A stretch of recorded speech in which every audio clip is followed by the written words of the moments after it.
Dans la vidéo précédente, je vous ai montré comment installer MATLAB 32 sous Windows.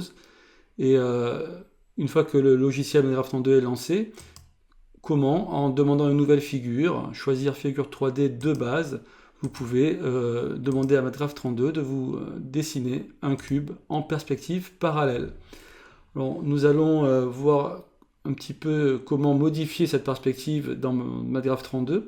Alors, par exemple, si vous modifiez l'angle θ ici, vous pouvez faire tourner votre cube autour de la droite OK. Vous voyez?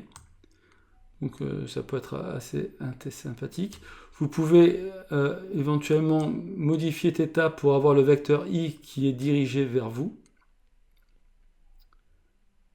Donc il faudrait vraiment qu'il n'y ait plus voilà, ici comme ça. Et à partir de ce moment-là, vous pouvez modifier l'angle φ ici pour faire tourner votre cube autour de la droite OJ. Alors, vous voyez, là, vous avez en fait le plan OIK qui est perpendiculaire au plan de la projection, ce qui fait que tous les points qui sont situés dans ce plan vont être situés à l'intersection de ce plan avec le plan de projection, donc sur la droite IK ou OK ou OJ ou OI comme vous voulez. Hein. Donc c'est cette droite en pointillé ici et la droite d'intersection entre le plan OIK et puis le plan de la projection. Et le vecteur OJ est parallèle au plan de projection et vous le voyez ici en vraie dimension. Et vous pouvez faire tourner votre cube autour de cette droite OJ. Et vous voyez que les faces latérales de votre cube ne sont plus visibles en tant que telles, puisque tous les points des faces, les faces sont également perpendiculaires au plan de la projection, et donc elles apparaissent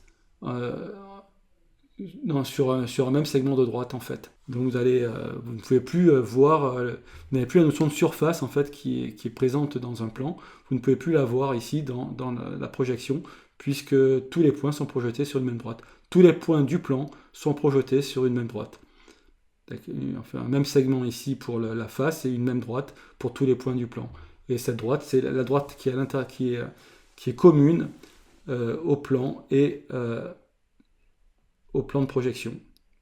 Donc plan de projection qui est perpendiculaire, le plan est perpendiculaire ici au plan de projection, et comme la direction de la projection est aussi perpendiculaire au plan de projection, nous avons la direction de la projection qui est parallèle au plan donc défini par la face de droite ou la face de gauche de notre cube.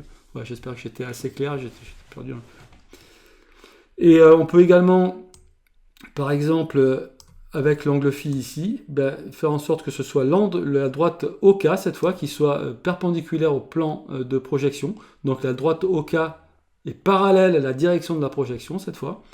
Et ce sont toutes les faces qui sont parallèles également à cette droite OK qui sont maintenant visibles uniquement avec sur un seul segment de droite. Donc tous les plans parallèles à la droite OK, sont perpendiculaires maintenant au plan de projection et apparaissent sur une même droite. Voyez. Donc vous avez 4 plans comme ça, 4 faces qui sont parallèles à OK et qui vont nous apparaître suivant simplement une ligne droite. Et alors on peut faire tourner les vecteurs, le cube autour de OK, et vous voyez cette fois OI et OJ qui sont en vraie grandeur, puisque le plan OIJ est un plan qui est parallèle au plan de projection, et tous les objets, tous les segments de droite qui se situent dans ce plan, leur projection aura la même grandeur, la même longueur que dans la réalité. Et c'est pour ça que vous avez d'ailleurs les angles qui sont également conservés. L'angle entre OI et OJ est un angle droit. Voilà. Donc voilà, c'était des choses assez intéressantes que je voulais vous montrer ici. Alors ce que je peux faire également, c'est visualiser un autre objet, par exemple, en 3D. Donc on va visualiser par exemple une pyramide à base carrée. Voilà, votre pyramide à base carrée. Alors encore une fois, on peut modifier l'angle θ pour faire tourner cette pyramide autour de la droite OK. Vous pouvez modifier l'angle φ pour basculer votre pyramide.